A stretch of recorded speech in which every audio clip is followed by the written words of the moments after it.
Sarah loved spending time with her grandma Rose. Rose wasn't just her grandma, she was her best friend. They did everything together, from baking cookies to watching old movies. But Sarah's favorite thing to do with Rose was listen to her stories. Rose had a story for everything, and they were always filled with adventure and love. One thing Sarah always admired was a beautiful locket Rose wore around her neck. It was gold and shaped like a heart, with tiny flowers engraved on the front. Rose told Sarah that her own mother had given her the locket when she was a little girl, making it a very special family heirloom. Inside were two tiny pictures, one of Rose's mother and one of Rose as a baby. The locket wasn't just pretty, it held so many memories. Rose would often open it and tell Sarah stories about the people in the pictures. Sarah loved hearing about Rose's childhood and her own great-grandmother. The locket felt like a tangible link to the past, a way to keep those precious memories alive. Sarah knew how much that locket meant to Rose. It wasn't just a piece of jewelry, it was a symbol of family, love, and tradition. It was something Rose cherished more than anything else in the world. Sarah always felt a sense of warmth and comfort whenever she saw Rose wearing it. It was like a little piece of her heart was always close by. The locket had a soft, golden glow that seemed to reflect the love and kindness that radiated from Rose herself. It was more than just gold, it was pure love, shaped into a heart. For Sarah, the locket represented everything that was good and beautiful in her family's history.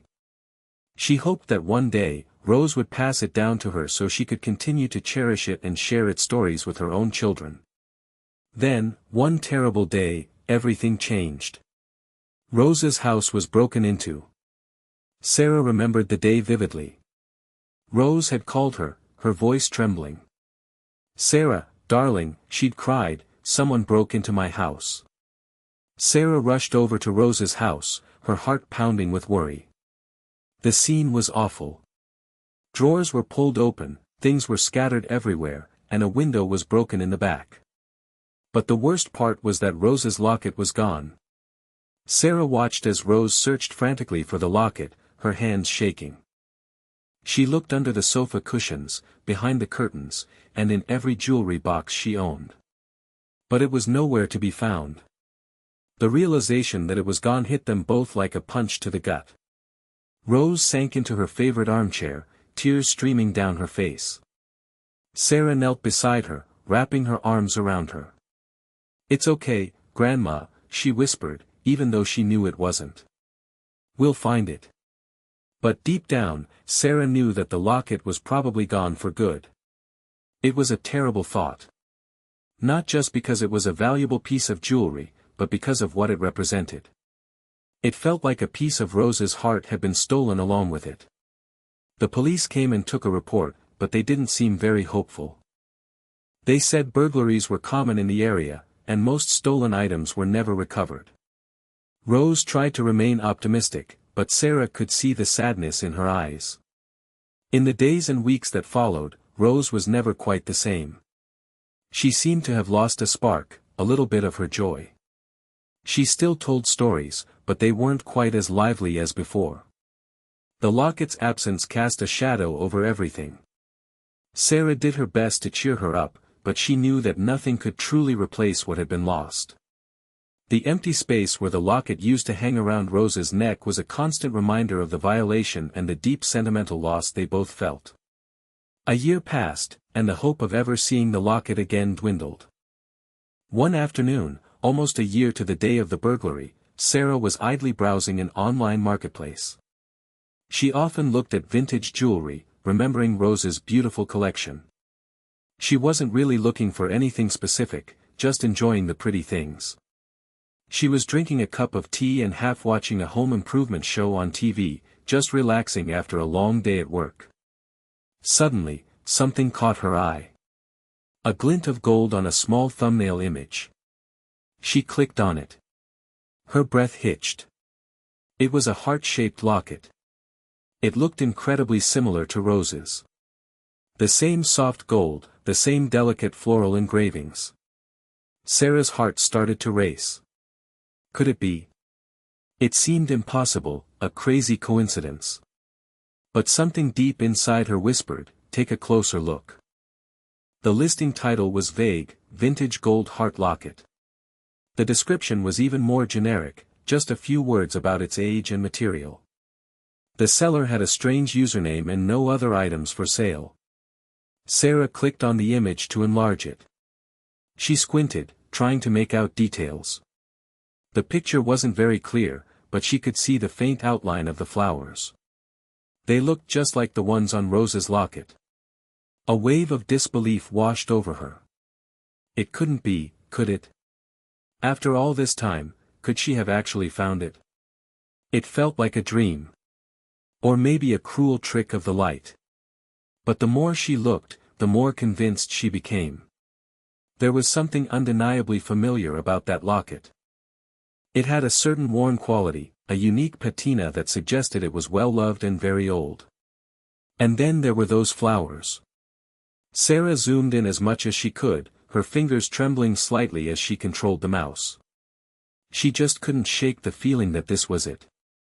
This was Rose's locket. The one that had been stolen, the one that held so many precious memories. The one they thought was gone forever. A surge of hope mixed with a healthy dose of skepticism coursed through her. This could be nothing, but she had to be sure. Initially, Sarah tried to dismiss the idea. It's just a coincidence, she told herself. Lots of lockets look alike. She almost closed the browser window. But something held her back. A nagging feeling, a persistent whisper in the back of her mind. She couldn't shake the image of Rose's face when she realized the locket was gone. So, she forced herself to look closer, meticulously examining every pixel of the online photograph. She remembered Rose pointing out a tiny scratch on the back of the locket, near the clasp. Rose had told her she'd accidentally scratched it when she was a little girl, trying to open it with a hairpin. It was almost invisible, but Sarah remembered it.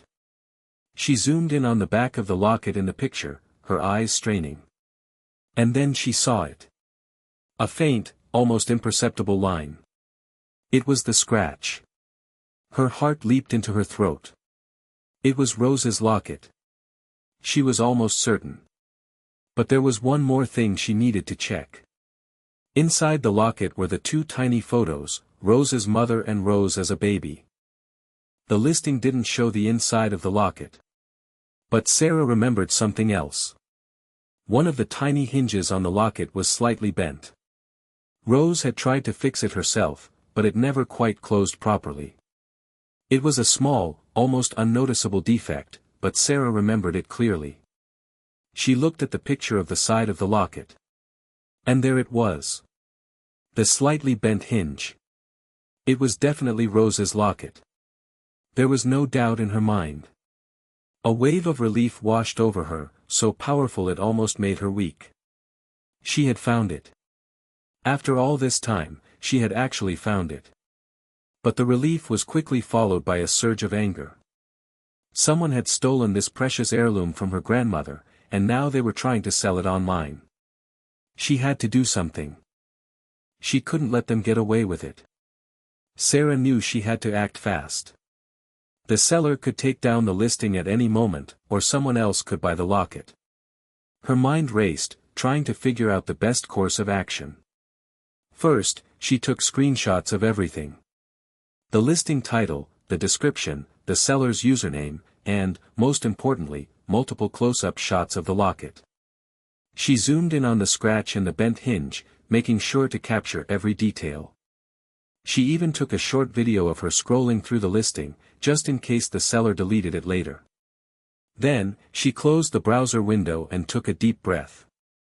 It was time to call the police. She looked up the number for the local police department and dialed, her hands still shaking slightly. When the officer answered, Sarah explained the situation as calmly as she could, her voice trembling a little. She told them about the burglary, the stolen locket, and how she had found it for sale online. She provided the officer with all the details she had gathered, the seller's username, the website address, and the screenshots and videos she had taken. The officer on the phone sounded skeptical at first. He said they received many similar reports, and it was often difficult to track down stolen items sold online. But Sarah was persistent. She explained the unique details of the locket, the scratch, and the bent hinge. She emphasized the sentimental value of the locket to her grandmother and how devastated Rose had been by its loss. Finally, the officer agreed to take a report and pass it on to the detective division. He warned Sarah not to contact the seller herself, as that could jeopardize any potential investigation.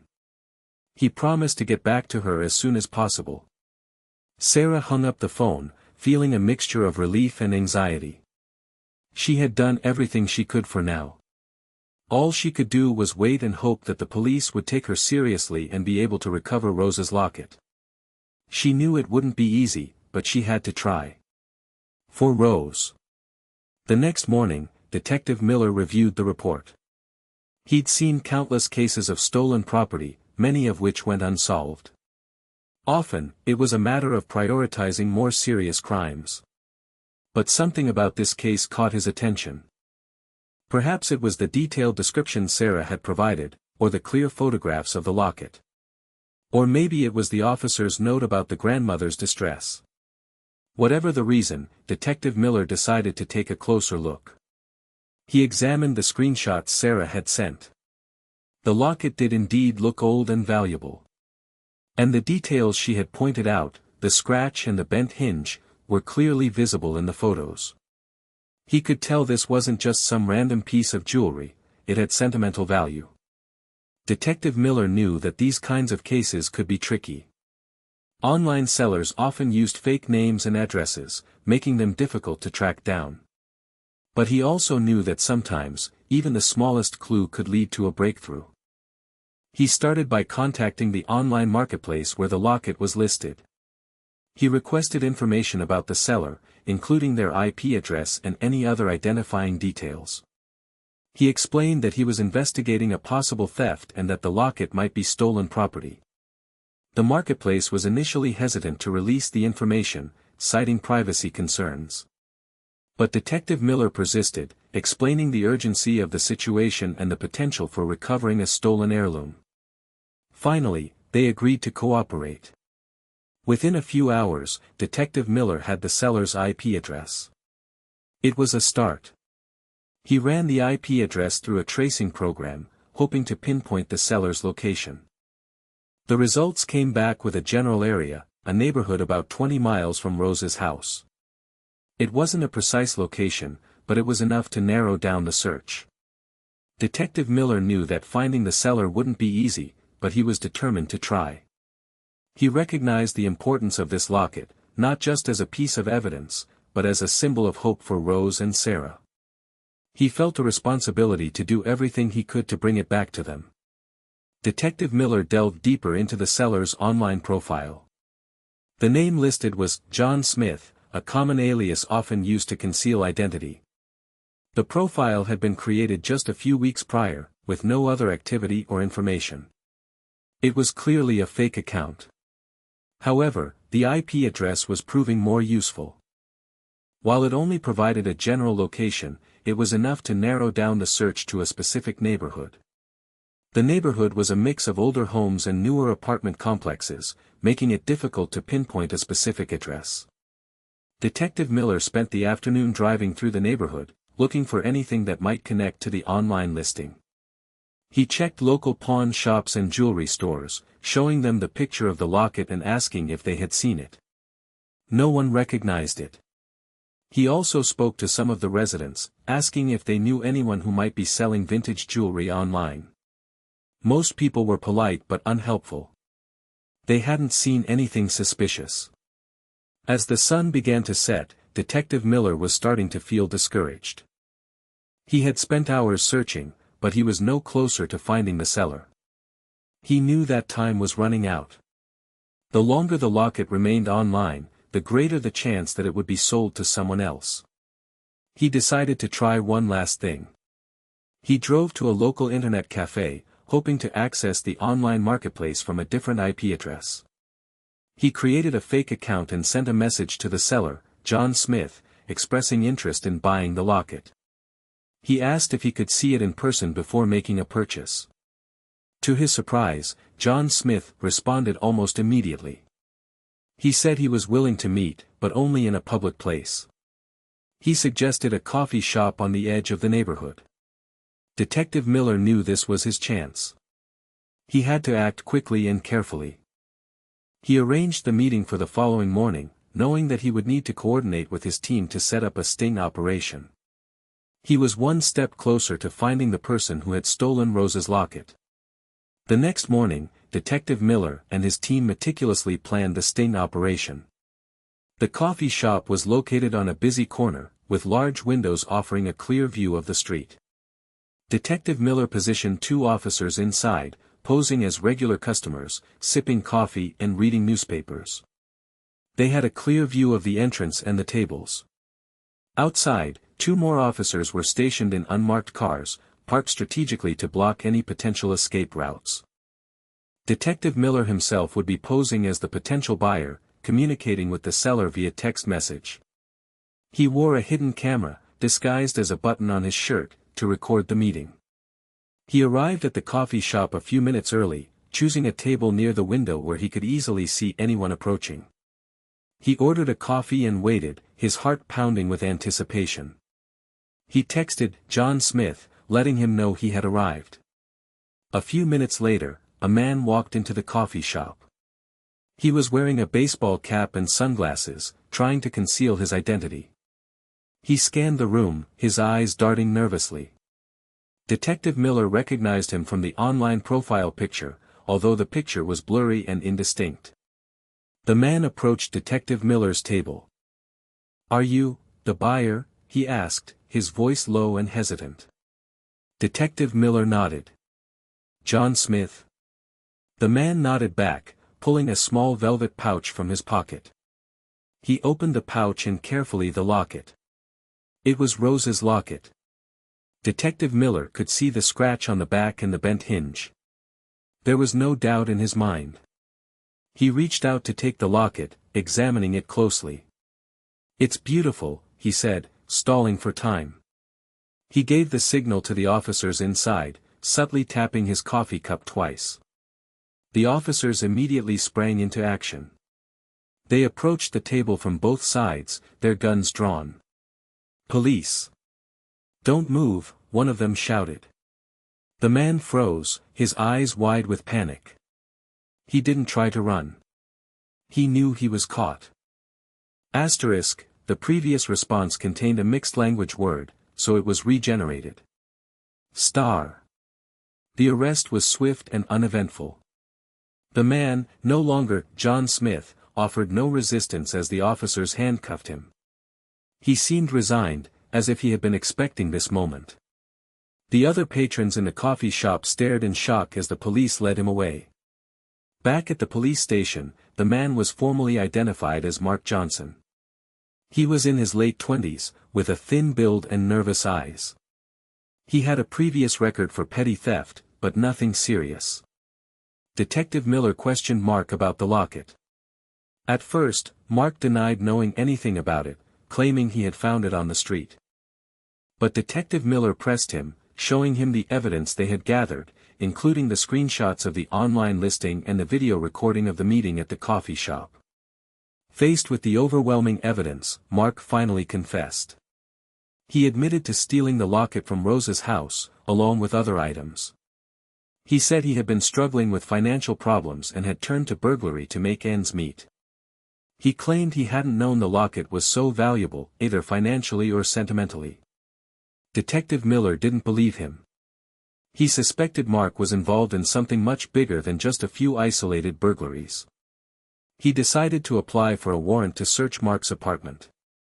He had a feeling they would find more than just Rose's locket there.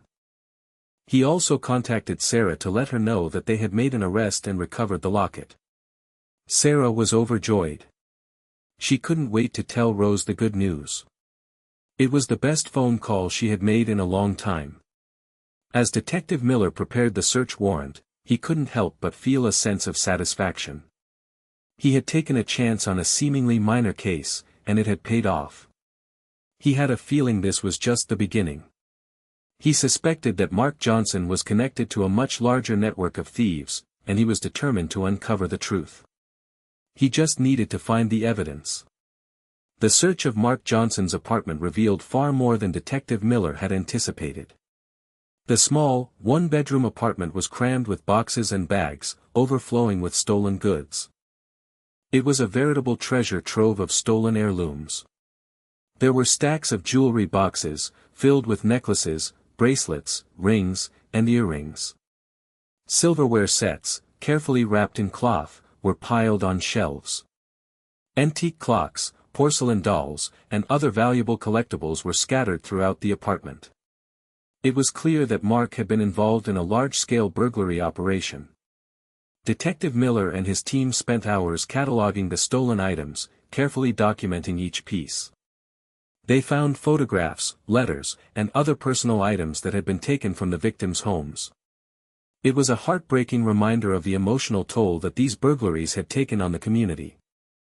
As they continued to search, they discovered a detailed ledger, listing the stolen items and their estimated value. The ledger also contained the names and addresses of the victims, as well as dates of the burglaries. It was a goldmine of information that would help them track down the other members of the theft ring. Detective Miller realized that this was much bigger than just one man struggling with financial problems. Mark Johnson was part of a sophisticated criminal organization that had been preying on the community for months. They were systematically targeting homes and stealing valuable heirlooms, leaving their victims feeling violated and heartbroken. The discovery of the stash was a major breakthrough in the investigation. It provided them with the evidence they needed to take down the entire operation and bring justice to the victims. Detective Miller knew that it would be a long and difficult process, but he was determined to see it through. He owed it to Rose, Sarah, and everyone else who had been affected by these crimes. The search of Mark's apartment had just opened up a whole new chapter in the case, a chapter that promised to be filled with twists, turns, and ultimately, justice. As the police meticulously catalogued the recovered items, the sheer scale of the theft became horrifyingly clear. The stolen goods weren't just from a few isolated incidents, they represented the collective losses of dozens of families across the entire region. The ledger found in Mark's apartment listed burglaries spanning several counties, indicating a highly organized and widespread criminal enterprise. Detective Miller and his team started cross-referencing the stolen items with police reports from neighboring jurisdictions. The matches came flooding in. Reports of missing jewelry, silverware, antique furniture, and other valuable heirlooms poured in from towns and cities across the area. It was a devastating realization of the scope of the operation. The victims were diverse, ranging from elderly widows living alone to young families who had been saving for years to purchase their treasured possessions. The thieves had been indiscriminate, targeting homes based on opportunity and vulnerability. They had left a trail of broken hearts and shattered sense of security in their wake. The police quickly realized that they needed to expand their investigation. They contacted the FBI and other law enforcement agencies, forming a task force to coordinate their efforts. They knew that they were dealing with a sophisticated criminal network that had been operating with impunity for far too long. The discovery of the stolen items and the realization of the scale of the theft sent shockwaves through the community. People were outraged and frightened, wondering if they would be the next victims. The police were determined to restore a sense of safety and security, not only by recovering the stolen items but also by bringing the perpetrators to justice. The task ahead was enormous, but they were committed to seeing it through. The small locket that Sarah had found online had opened a Pandora's box, revealing a criminal enterprise that had been lurking in the shadows, preying on the innocent and vulnerable. Now, it was time to shine a light on their dark deeds and bring them to justice.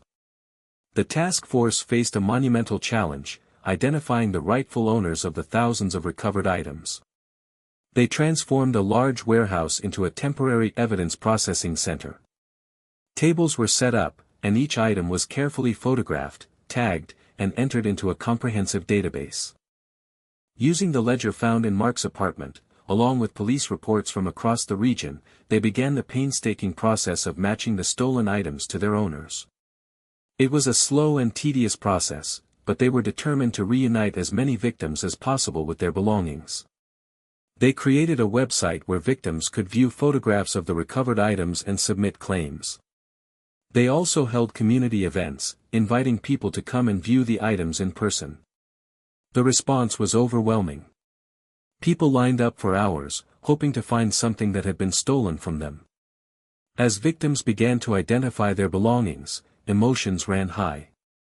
There were tears of joy, hugs of gratitude, and stories of profound loss and renewed hope. For many, the recovered items weren't just valuable possessions, they were tangible links to their past, reminders of loved ones, and symbols of family history. The police worked tirelessly to verify the claims, ensuring that the items were returned to their rightful owners. They required proof of ownership, such as photographs, receipts, or detailed descriptions. They also interviewed the victims to gather information about the circumstances of the burglaries. The process of identifying the victims and returning their belongings was a powerful reminder of the human cost of crime. It was a testament to the resilience of the community and the importance of justice. Detective Miller and his team were deeply moved by the stories they heard, and they were more determined than ever to bring the perpetrators to justice and restore a sense of safety and security to the region. Each recovered item represented more than just a piece of property, it represented a piece of someone's life, a piece of their heart, and a piece of their history. A few days after Mark's arrest, Detective Miller called Sarah with wonderful news. "We've officially confirmed that the locket is Rose's," he said. "We're ready to return it." Sarah's heart leaped with joy. She couldn't wait to tell Rose. She drove to Rose's house immediately, bursting through the door with the news. "Grandma! They found it. They really found it." Rose looked at Sarah, her eyes wide with disbelief. "Found what, darling?" "The locket. The police called. They said it's definitely yours, and they're going to give it back." Rose gasped, tears welling up in her eyes. "Oh, Sarah, are you sure? Is it really true?" Sarah nodded, hugging her grandmother tightly. "It's true, Grandma. I promise. We're going to get your locket back." The police arranged for Sarah and Rose to come to the station the following day to retrieve the locket. The anticipation was almost unbearable. Rose couldn't sleep that night, tossing and turning with excitement and nervousness. The next morning, Sarah and Rose arrived at the police station, where Detective Miller greeted them warmly. He led them to a small conference room and placed a small velvet box on the table. "We wanted to return this to you personally, Rose," he said, his voice gentle. "We know how much it means to you." Rose reached out with trembling hands and opened the box. Inside, nestled on a bed of soft velvet, was the locket. It looked exactly as she remembered it, the gold gleaming softly in the light. The tiny flowers engraved on the front seemed to sparkle. Tears streamed down Rose's face as she carefully lifted the locket from the box. It was like welcoming back a long-lost friend. She clutched it tightly in her hand, her heart overflowing with gratitude. "Thank you," she whispered, her voice choked with emotion. "Thank you so much." Sarah squeezed her grandmother's hand, her own eyes filled with tears. It was a moment they would never forget. The locket was back where it belonged, and Rose's heart was whole again. Back at Rose's house, Sarah carefully fastened the locket around Rose's neck. The gold chain felt cool against her skin, a familiar comfort. The locket rested perfectly against her chest, right over her heart. Rose closed her eyes, a peaceful smile spreading across her face. She gently touched the locket, her fingers tracing the delicate floral engravings. It was more than just a piece of jewelry, it was a tangible connection to her past, a symbol of her family's love, and a reminder of all the cherished memories she held dear. She opened the locket and gazed at the tiny pictures inside. Her mother's smiling face seemed to beam back at her, and the image of herself as a baby brought a wave of nostalgia. She remembered her mother giving her the locket, telling her it was a symbol of their love and a reminder that she was always loved, no matter what. Rose looked at Sarah, her eyes shining with tears of joy. "Thank you, "Darling," she said, her voice thick with emotion. "You have no idea how much this means to me." Sarah hugged her grandmother tightly.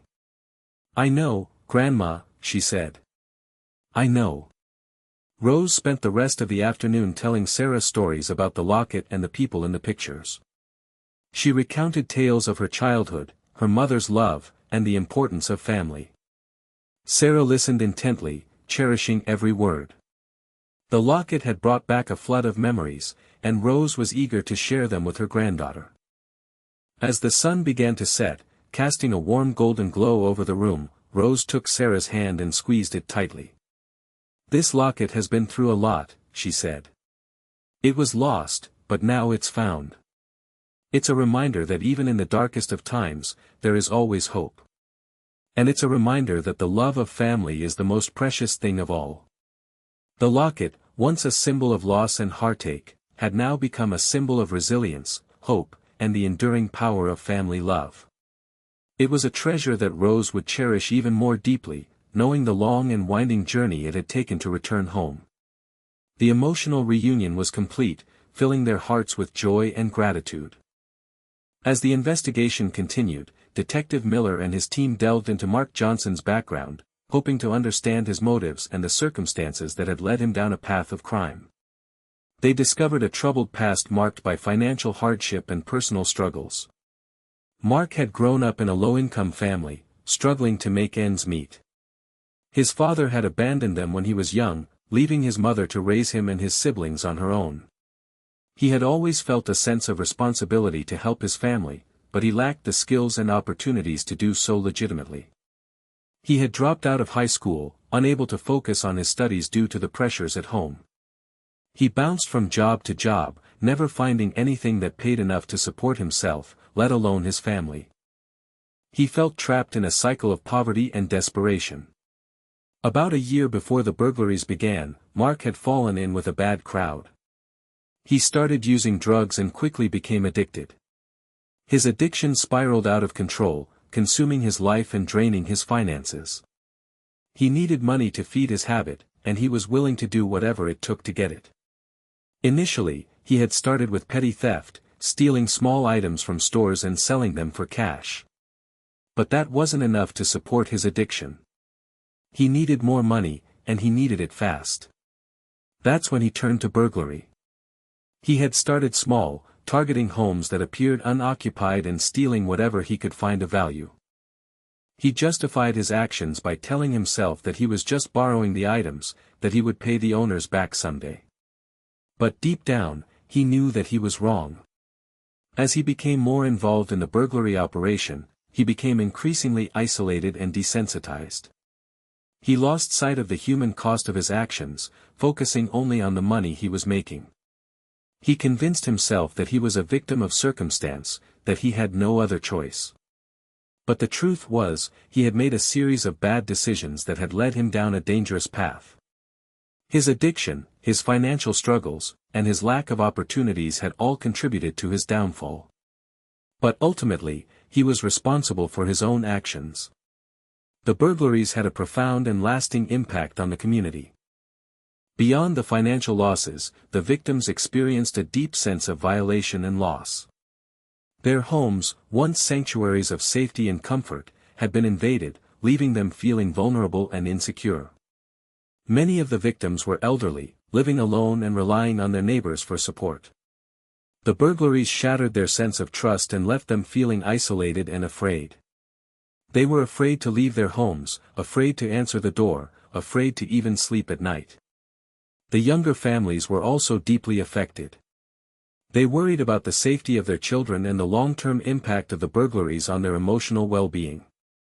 They installed security systems, changed their locks, and took other precautions to protect themselves, but the fear lingered. The stolen items often held immense sentimental value. They were family heirlooms, passed down through generations, each with its own unique story and significance.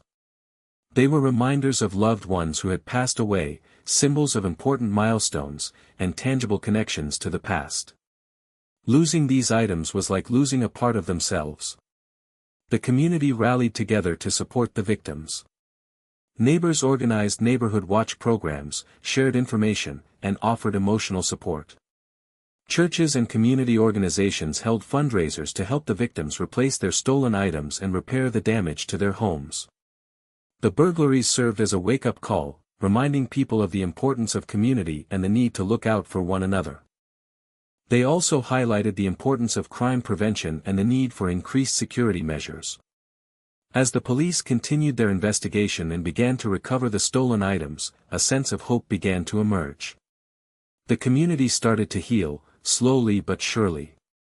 But the scars of the burglaries would remain, a constant reminder of the violation and loss that they had experienced. The healing process would be long and difficult, but the community was determined to move forward, stronger and more united than ever before. The shared experience of loss had forged a new bond, a commitment to protecting one another and creating a safer and more secure community for all. The recovery of the stolen items marked a turning point in the healing process for the victims. While the emotional scars remained, the return of their cherished belongings helped them to begin to regain a sense of security and reclaim their lives. For many, the recovery of their family heirlooms was like getting back a piece of their history, a tangible connection to their loved ones and their past. It was a reminder that even though they had experienced a great loss, their memories and their family legacy could not be taken away. The process of identifying and claiming their stolen items also gave the victims a sense of closure. It allowed them to confront their loss and to begin to move forward. It was a way to reclaim their power and to take back control of their lives. The police task force worked tirelessly to ensure that the stolen items were returned to their rightful owners as quickly and efficiently as possible. They understood the importance of these items to the victims and the role they played in the healing process. The community also played a vital role in supporting the victims. Neighbors helped each other identify their stolen items, offered emotional support, and celebrated the recoveries. The shared experience of loss and recovery forged a new bond, a commitment to standing together and supporting one another. The healing process was not easy, and it took time. But with the support of the police, the community, and their families, the victims were able to begin to heal and regain a sense of security. The recovery of the stolen items was not a magic cure, but it was a significant step in the right direction.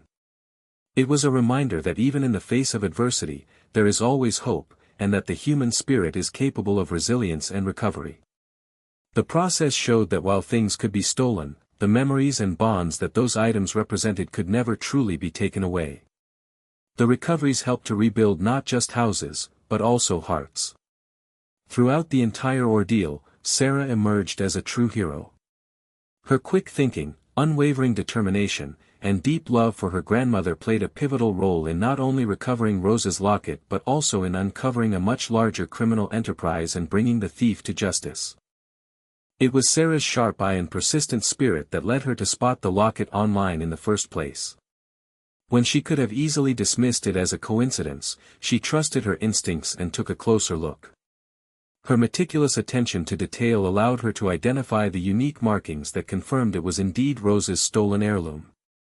Her prompt action in documenting the listing and contacting the police was crucial in initiating the investigation. She provided Detective Miller with all the information he needed to track down the seller and set up the sting operation.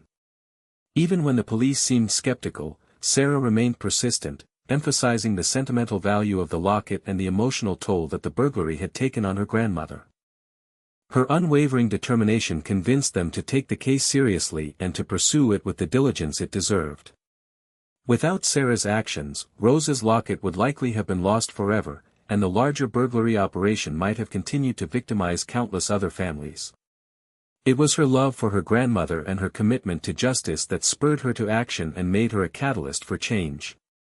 Sarah's story is a testament to the power of individual action and the importance of standing up for what is right. She is an inspiration to others, demonstrating that even ordinary people can make a difference in their communities. Her courage and determination helped to bring a sense of closure and healing to her grandmother and to countless other victims of crime. She proved that even in the face of adversity, one person can make a world of difference. Sarah's role in the events made her a symbol of hope and a true hero in the eyes of her grandmother and the entire community. For Detective Miller, the case of Rose's locket was a stark reminder of the challenges and rewards of police work.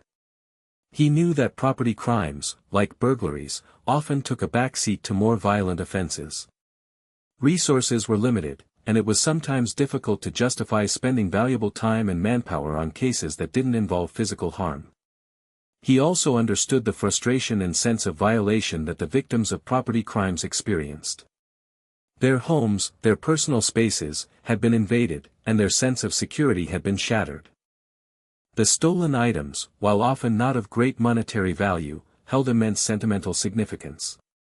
Detective Miller had learned over the years that the key to solving property crimes was often persistence and attention to detail. It was about following every lead, no matter how small, and never giving up hope.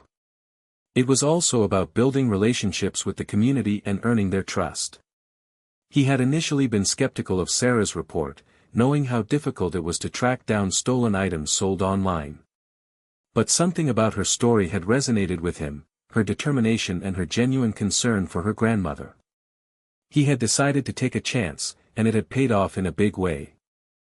The recovery of Rose's locket and the subsequent discovery of the larger burglary operation had been a major success for the police department. It had not only brought closure to Rose and Sarah but also to dozens of other victims across the region. For Detective Miller, the most satisfying part of the job was seeing the look on the faces of the victims when they were reunited with their stolen belongings. It was a reminder that his work made a difference, that he was helping to make his community a safer and more secure place.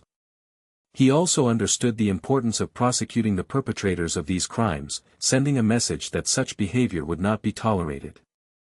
While he knew that he couldn't solve every crime, he was committed to doing everything in his power to protect the innocent and to bring justice to the victims. The case of Rose's locket had reaffirmed his commitment to his profession and had reminded him of the importance of never giving up hope. The burglaries left long-term effects on the community, prompting changes in security practices and community engagement. While the immediate emotional wounds began to heal with the recovery of stolen items, the underlying sense of vulnerability lingered. Many residents invested in home security systems, alarm systems, and stronger locks. Neighborhood watch programs became more active and vigilant, with increased communication and coordination among neighbors. The police department also implemented new strategies to prevent similar crimes in the future. They increased patrols in residential areas, particularly during the hours when most burglaries occurred. They also launched a public awareness campaign, educating residents about crime prevention techniques and encouraging them to report any suspicious activity. The task force worked to dismantle the entire criminal network, not just apprehending Mark Johnson but also tracking down his accomplices and disrupting their operations. This included investigating pawn shops and online marketplaces where stolen goods were often sold, working to make it more difficult for thieves to profit from their crimes. Beyond the practical measures, the burglaries also led to a deeper reflection on the root causes of crime and the importance of addressing social issues such as poverty, addiction, and lack of opportunity. Community leaders organized job training programs, substance abuse counseling services, and other initiatives to help at-risk individuals find a better path. The experience also highlighted the importance of community support and the need for neighbors to look out for one another. Residents organized social events, potlucks, and other gatherings to strengthen their bonds and build a stronger sense of community. The burglaries had initially created a sense of fear and isolation, but in the long run, they had also brought people closer together. The shared experience had forged a new sense of unity and a determination to create a safer and more supportive community for all. The community emerged from the ordeal not just scarred, but also strengthened and more committed to preventing similar tragedies in the future. In conclusion, the story of Rose's locket is a powerful reminder of the importance of vigilance, the strength of community support, and the enduring power of sentimental objects. It began with a devastating loss, the theft of a cherished family heirloom that represented generations of love and connection. But it also became a story of hope, resilience, and the triumph of good over evil.